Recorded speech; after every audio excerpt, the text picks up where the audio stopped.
আসসালামু আলাইকুম। এটিএন বাংলার সংবাদে সবাইকে স্বাগত জানাচ্ছি। ফিরোজ তোহার। শুরুতেই বিআরবি কেবলস সংবাদ শিরোনাম। ২১-এর প্রথম প্রহরে ভাষা শহীদদের প্রতি রাষ্ট্রপতি ও প্রধানমন্ত্রীর শ্রদ্ধা নিবেদন। বিরোধী দলীয় নেতা ও কেন্দ্রীয় শহীদ মিনারে, স্মৃতির মিনারে সাধারণ মানুষের ঢল। আন্তর্জাতিক মাতৃভাষা দিবস ঘিরে বিশ্বের সব ভাষাভাষী মানুষকে শুভেচ্ছা প্রধানমন্ত্রীর। মহান শহীদদের আত্মার শান্তি কামনা, সর্বস্তরে বাংলা ভাষা ব্যবহারের তাগিদ। ২ মাস পর দিল্লিতে আবারও বাংলাদেশ হাই কমিশনের ভিসা কার্যক্রম চালু। নতুন সরকার দায়িত্ব নেওয়ার ৩ দিনের মাথায় ঢাকা দিল্লি সম্পর্ক স্বাভাবিকের পদক্ষেপ। এবং বিপুল ঋণ মাথায় নিয়ে গতানুগতিক বাজেট করবে না বিএনপি, জানালেন অর্থ ও পরিকল্পনা মন্ত্রী। পর্যাপ্ত মজুদ রয়েছে, রমজানে বাজার স্থিতিশীল রাখার আশ্বাস বাণিজ্যমন্ত্রী। শুনছিলেন বিআরবি কেবলস সংবাদ শিরোনাম। এবারে বিস্তারিত। মহান শহীদ দিবস ও আন্তর্জাতিক মাতৃভাষা দিবসের প্রথম প্রহরে ভাষা শহীদদের স্মরণে কেন্দ্রীয় শহীদ মিনারে শ্রদ্ধা নিবেদন করেছেন রাষ্ট্রপতি মোহাম্মদ শাহাবুদ্দিন ও প্রধানমন্ত্রী তারেক রহমান। রাত ১২টা ১ শহীদ বেদিতে পুষ্পস্তবক অর্পণ করেন তারা। এরপর এই প্রথম শহীদদের জন্য আনুষ্ঠানিকভাবে দোয়া করা হয়। প্রথমবারের মতো শ্রদ্ধা নিবেদন করেন বিরোধী দলীয় নেতা জামায়াতের আমির ডাক্তার শফিকুর রহমান। পরে বিভিন্ন রাজনৈতিক, সামাজিক ও সাংস্কৃতিক সংগঠনের নেতাকর্মী সহ সর্বস্তরের মানুষ শহীদ মিনারে ফুল দিয়ে শ্রদ্ধা জানান। বিস্তারিত ইয়াসিন রানার রিপোর্টে।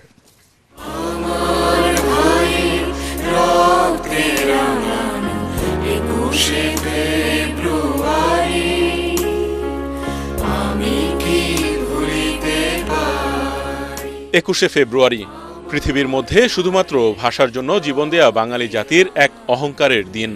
১৯৫২ সালের এই দিনে মাতৃভাষা বাংলার মর্যাদা রক্ষায় বুকের তাজা রক্ত ঢেলে দিয়েছিলেন সালাম, বরকত, রফিক, জব্বার সহ নাম না জানা অনেক ভাষা সৈনিক।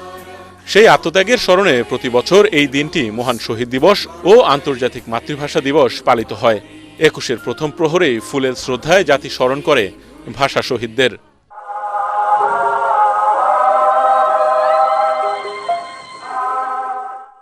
রাত ১২টার পরপর কেন্দ্রীয় শহীদ মিনারে ফুল দিয়ে শ্রদ্ধা নিবেদন করেন রাষ্ট্রপতি মোহাম্মদ শাহাবুদ্দিন।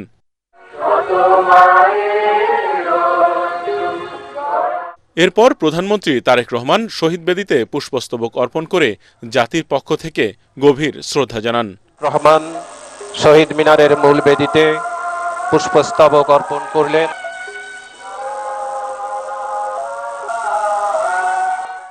পুষ্পস্তবক অর্পণের পর কিছু সময় নীরবে দাঁড়িয়ে থাকেন প্রধানমন্ত্রী। এ সময় ৫২ ভাষা শহীদদের জন্য বিশেষ দোয়া ও মুনাজাত করেন প্রধানমন্ত্রী তারেক রহমান। এরপর মন্ত্রী পরিষদের সদস্য ও দলের স্থায়ী কমিটির সদস্যদের নিয়ে আরও একবার ফুল দেন তারেক রহমান। পরে জিয়া পরিবারের পক্ষ থেকেও ফুল দিয়ে শ্রদ্ধা নিবেদন করা হয়। প্রধানমন্ত্রীর শ্রদ্ধা নিবেদন শেষে সশস্ত্র বাহিনীর পক্ষ থেকেও ফুল দিয়ে শ্রদ্ধা জানানো হয়। ৩ বাহিনীর শ্রদ্ধা নিবেদন শেষে কেন্দ্রীয় শহীদ মিনারে ভাষা শহীদদের ফুল দিয়ে শ্রদ্ধা জানান বিরোধী দলীয় নেতা জামায়াতের আমির ডাক্তার শফিকুর রহমান। এ সময় সাথে ছিলেন ১১ দলীয় জোটের নেতারা। প্রধানমন্ত্রী শহীদ মিনার এলাকা ত্যাগ করার পর বাংলাদেশে কর্মরত বিভিন্ন দূতাবাসের রাষ্ট্রদূত, কূটনীতিকরা ফুল দিয়ে শ্রদ্ধা জানান। এরপর রাজনৈতিক, সামাজিক ও সাংস্কৃতিক সংগঠনের নেতাকর্মী সহ সর্বস্তরের মানুষের শহীদ মিনারে ঢল নামে। সময় যত গড়িয়েছে খালি পায়ে শহীদ মিনারে এসে ফুল দিয়ে ভাষা শহীদদের প্রতি ভালোবাসা ও কৃতজ্ঞতা প্রকাশ করেন হাজারো মানুষ। ইয়াসিন রানা, এটিএন বাংলা, কেন্দ্রীয় শহীদ মিনার, ঢাকা। এর আগে বিশ্বের সব ভাষাভাষী মানুষ ও জাতিগোষ্ঠীকে শুভেচ্ছা জানান প্রধানমন্ত্রী তারেক রহমান। শুক্রবার মহান শহীদ দিবস এবং আন্তর্জাতিক মাতৃভাষা দিবস ২০২৬ উপলক্ষে এক বাণী দিয়েছেন তিনি। ২১শে ফেব্রুয়ারি বাঙালির জাতীয় জীবনের অবিস্মরণীয় অধ্যায় উল্লেখ করে তিনি বলেন, ১৯৫২ সালের এই দিনে মাতৃভাষা বাংলার মর্যাদা রক্ষায় শহীদ হন বরকত, সালাম, রফিক, জব্বার সহ আরও অনেকে। তাদের আত্মদানের মধ্য দিয়ে রচিত হয় পূর্ব বাংলার মুক্তির প্রথম সোপান। তিনি জানান, মাতৃভাষার মর্যাদা রক্ষার এই আন্দোলন শুধু ভাষার অধিকার প্রতিষ্ঠাই করেনি, বরং বাঙালির স্বাধিকার, গণতন্ত্র ও সাংস্কৃতিক চেতনার ভিত্তিকে করেছে মজবুত ও সুদৃঢ়। ২১-এর এই রক্তাক্ত পথ ধরেই মহান মুক্তিযুদ্ধের মধ্য দিয়ে বাংলাদেশের স্বাধীনতা এসেছে, তাই সর্বস্তরে বাংলা ভাষা ব্যবহারেরও তাগিদ দেন তিনি।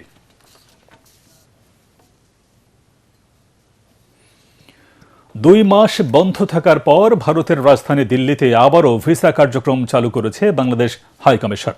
শুক্রবার দেশটির নাগরিকদের জন্য এই সেবা উন্মুক্ত করা হয়। বাংলাদেশে নতুন সরকার দায়িত্ব নেয়ার মাত্র ৩ দিনের মাথায় দুই দেশের কূটনৈতিক সম্পর্ক স্বাভাবিক করার প্রথম পদক্ষেপ হিসেবে এই অগ্রগতি ঘটল। ইন্ডিয়া টুডের প্রতিবেদনে বলা হয়েছে, বাংলাদেশে নিযুক্ত ভারতের সহকারী হাইকমিশনার অনিরুদ্ধ দাসের ঘোষণার পরই এই পদক্ষেপ নিল ঢাকা। এর আগে বৃহস্পতিবার অনিরুদ্ধ জানান, ভারতও শিগগিরই বাংলাদেশিদের জন্য সব ধরনের ভিসা কার্যক্রম চালু করবে।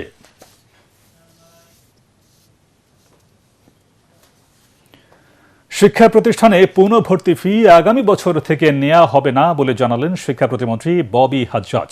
দুপুরে Mohammadpur Dhaka residential model college চত্বরকে শহীদ ফরহান সরণি ঘোষণা দিয়ে একথা বলেন তিনি। আগে এটি নানক সরণি নামে পরিচিত ছিল। তিনি বলেন, পুনঃভর্তি ফি বাতিলে শিক্ষা প্রতিষ্ঠানগুলোতে শিক্ষার্থীদের মাসিক বেতন যাতে না বাড়ে, সেজন্য সবার সাথে বসে সিদ্ধান্ত নেওয়া হবে। যেসব শিক্ষা প্রতিষ্ঠান এখনও খোলা রেখেছে তাদের বিষয়ে আগামী রোববার মন্ত্রণালয়ে বসে সিদ্ধান্ত নেওয়া হবে। আজকে আমরা এই জায়গাটা নতুন করে নামকরণ করলাম সবার ভালোবাসা, যার স্মৃতিচারণ আজকে আমরা করছি, শহীদ ফরহান ফায়াজ। এই চত্বরের যেহেতু নামকরণের আগে ছিল এবং স্বৈরাচারীর নামে ছিল, সেটার বদল আনতে হবে এবং সবচেয়ে উত্তম হয় কার নাম দেয়া, সেই হিসেবে আজকে আমরা নতুন করে এই চত্বরের নাম শহীদ ফরহান ফায়াজ চত্বর নামকরণ করলাম।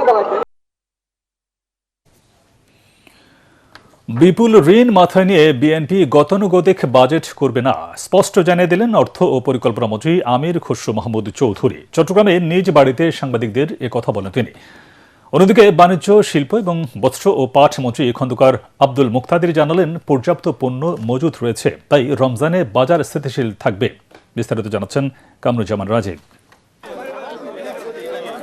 দেশের অর্থনীতি কঠিন সময় পার করছে জানিয়ে অর্থ ও পরিকল্পনা মন্ত্রী আমির খসরু মাহমুদ চৌধুরী বললেন, আগের বিপুল ঋণের দায় বহন করতে হচ্ছে বর্তমান সরকারকে, তাই বিএনপি গতানুগতিক বাজেট করবে না। অর্থনীতি খুব একটা খারাপ অবস্থায় আছে এবং এখান থেকে উত্তরণের জন্য যে বিষয়গুলো, সেগুলো আমাদের প্রোগ্রামে আমরা আগে দিয়েছি, এগুলো আবার আমি নতুন করে বলতে চাই না।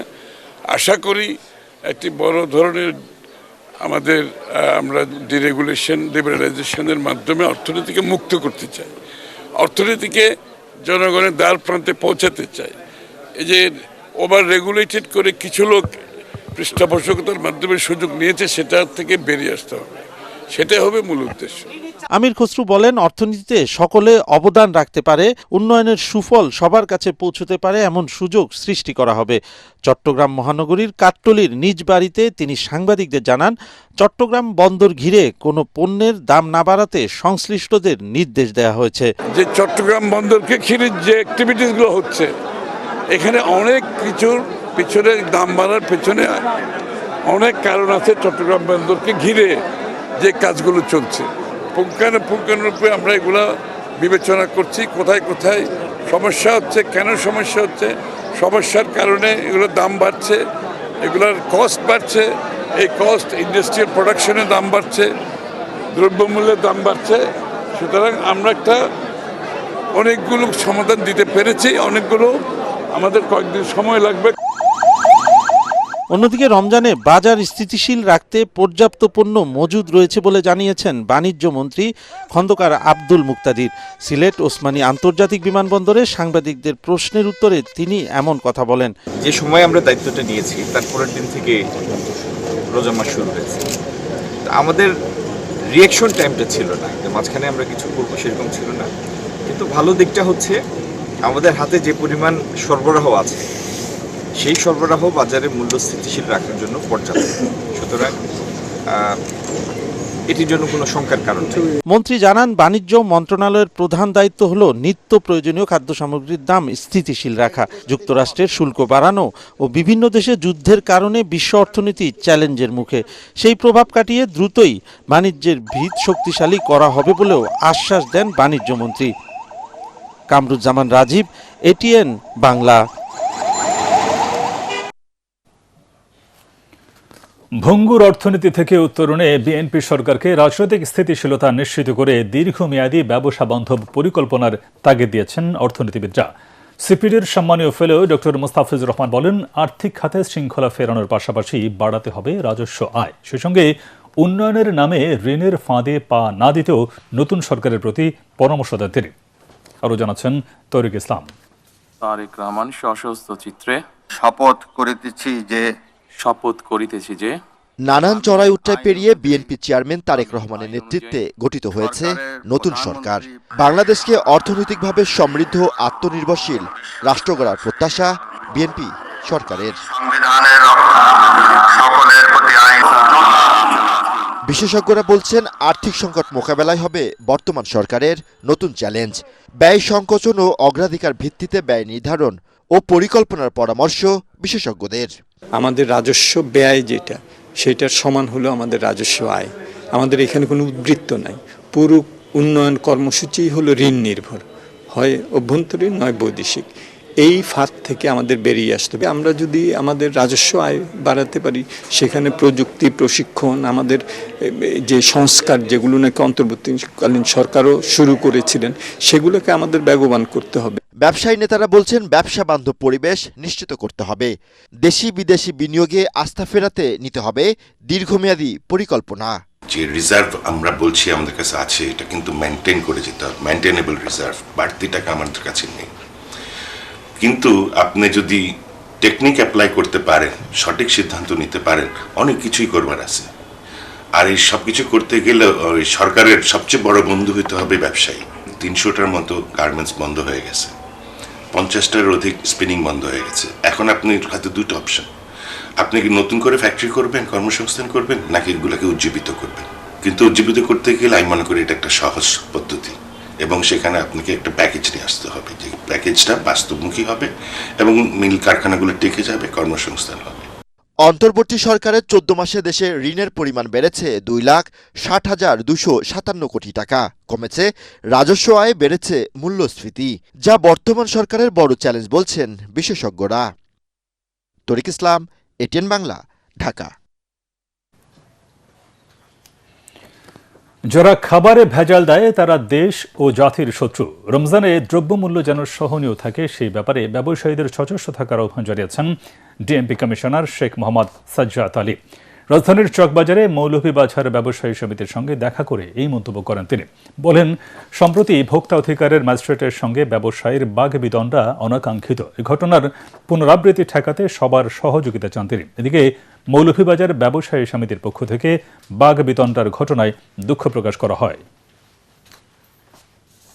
আপনার ব্যবসায়ী নেতৃবৃন্দেরই কাজ হবে ওই ম্যাজিস্ট্রেটকে সহযোগিতা করা, যে কাজের জন্য উনি আসছেন সেই কাজে সহযোগিতা করা।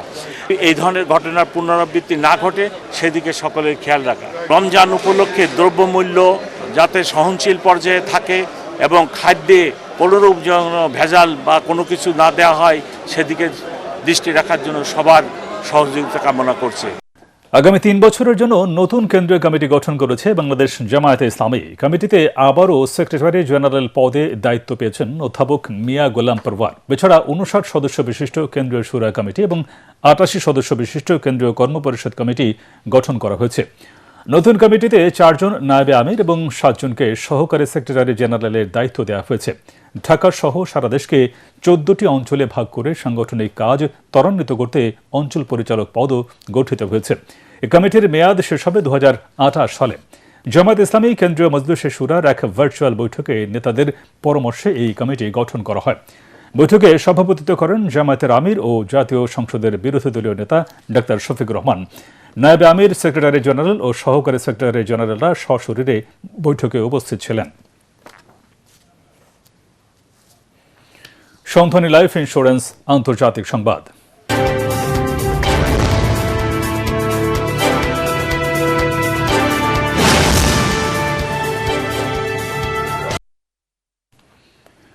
বিশ্বজুড়ে প্রেসিডেন্ট ডোনাল্ড ট্রাম্পের শুল্ক আরোপ অবৈধ ঘোষণা করেছে দেশটির সুপ্রিম কোর্ট। শুধু তাই নয়, জরুরি অবস্থার দোহাই দিয়ে এককভাবে ওই সিদ্ধান্ত নেওয়ার এখতিয়ার প্রেসিডেন্টের নেই বলেও সাফ জানিয়ে দিয়েছে সর্বোচ্চ আদালত। বলেছে, এতে করে ফেডারেল আইন লঙ্ঘন করেছেন তিনি। এক্ষেত্রে ট্রাম্পকে অবশ্যই কংগ্রেসের অনুমোদন নেওয়া উচিত ছিল বলে জানিয়েছে সুপ্রিম কোর্ট। শুক্রবার প্রধান বিচারপতি জন রবার্টসের নেতৃত্বে 6-3 ব্যবধানে এমন ঐতিহাসিক রায় এলো। তবে উচ্চ আদালত এখনও পর্যন্ত সংগৃহীত $130 বিলিয়ন বেশি শুল্কের বিষয়ে কোনো সিদ্ধান্ত দেয়নি। এদিকে সর্বোচ্চ আদালতের এই রায়ে চরম ক্ষুব্ধ প্রতিক্রিয়া জানিয়েছেন প্রেসিডেন্ট নিজেই।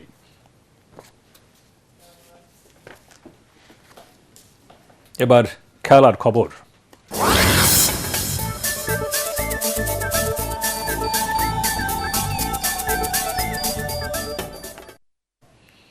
পাকিস্তানকে উড়িয়ে দিয়ে নারী এশিয়া কাপ রাইজিং স্টার্সের ফাইনালে উঠেছে বাংলাদেশ। শুক্রবার ব্যাংককে টস হেরে ব্যাটিংয়ে নেমে নির্ধারিত 20 ওভারে 8 উইকেটে 110 রান সংগ্রহ করে লাল সবুজের প্রতিনিধিরা। অধিনায়ক ফাহিমা খাতুন দলের পক্ষে সর্বোচ্চ 40 রানে অপরাজিত থাকেন। জবাব দিতে নেমে দলীয় 8 রানে প্রথম উইকেট হারানোর পরই মুখ থুবড়ে পড়ে পাকিস্তান। নিয়মিত বিরতিতে উইকেট হারাতে থাকে দলটি। শেষ পর্যন্ত পাকিস্তান 56 রানে অল আউট হলে 54 রানের জয় পায় বাংলাদেশ। টাইগ্রাসের হয়ে সানজিদ আক্তার 3টি ও ফাহিমা খাতুন 2টি উইকেট তুলে নেন। টুর্নামেন্টের ফাইনালে ভারতের মোকাবেলা করবে বাংলাদেশের নারীরা।